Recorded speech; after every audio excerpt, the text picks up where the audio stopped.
Excuse me.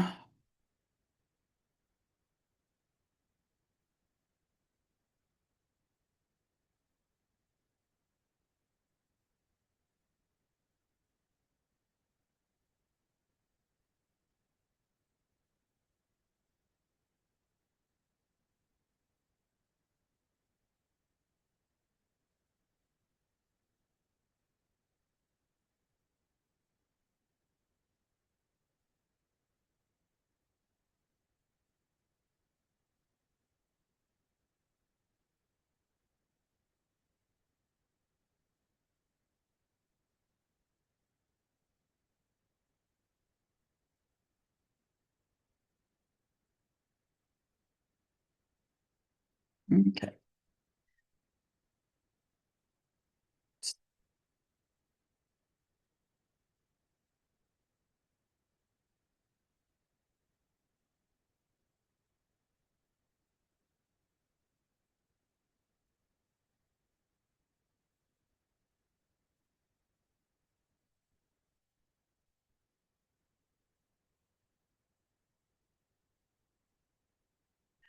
Hello, and welcome to another episode of the Nourished Life for Christian Women. Hope this holiday season is being truly nourishing to you.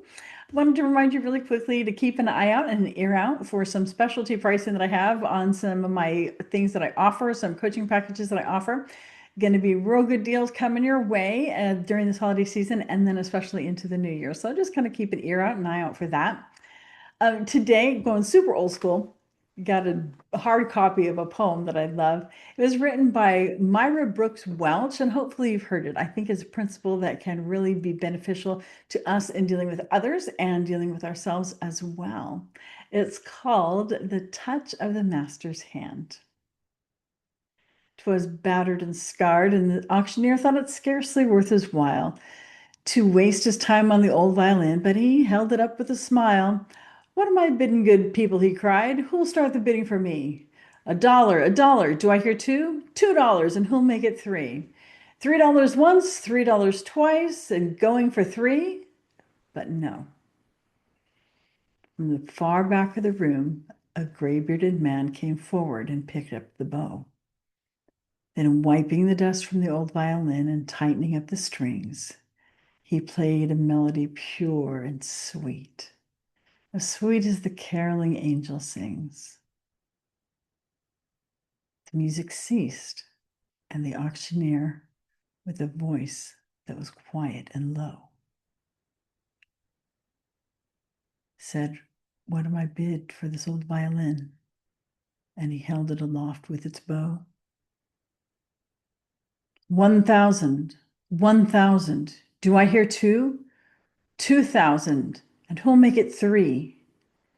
3,000 once, 3,000 twice, and going and gone, said he. The audience cheered, but some of them cried, "We do not quite understand. What changed its worth?" Swift came the reply, "The touch of the master's hand." And many a life with man with his life out of tune, all battered with bourbon and gin, is auctioned cheap to a thoughtless crowd. Much like that old violin. Mess of pottage, a glass of wine, a game, and he travels on. He's going once, going twice, going, and almost gone.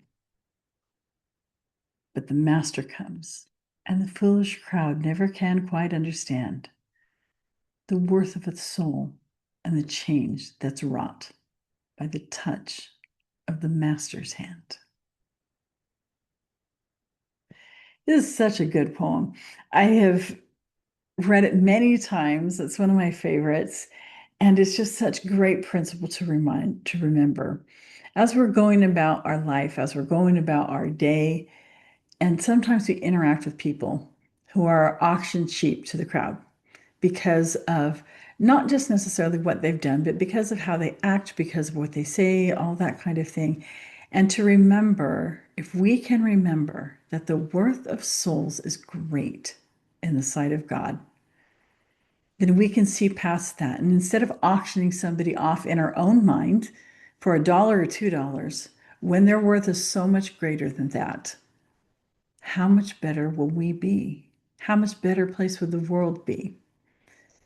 Sometimes we even auction ourselves off too cheaply because we think that we've done things or we've said things that just are way beyond what should be okay. We don't forgive ourselves for the mistakes that we make, little mistakes on the daily or bigger mistakes we've made in our lives.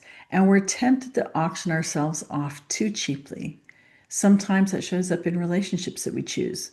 Sometimes it shows up in other areas of our lives.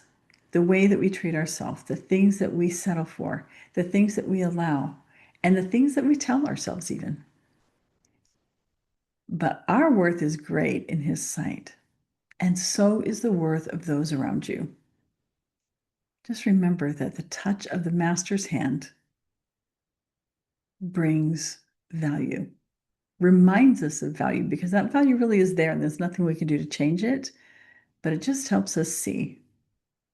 It just helps us remember who we are, who others are around us, and it can make life a so much more beautiful experience when we can remember that, when we can allow the Master's hand to touch our lives and through us to touch the lives of others. So, super short episode for you today, but I just wanted to remind you that your worth is great in the sight of God, and the worth of others is great in His sight as well, and that you can be an instrument in helping them to see that worth. Remember the touch of the Master's hand. Now, go share some joy, go share some love, and have a great week. See you next time.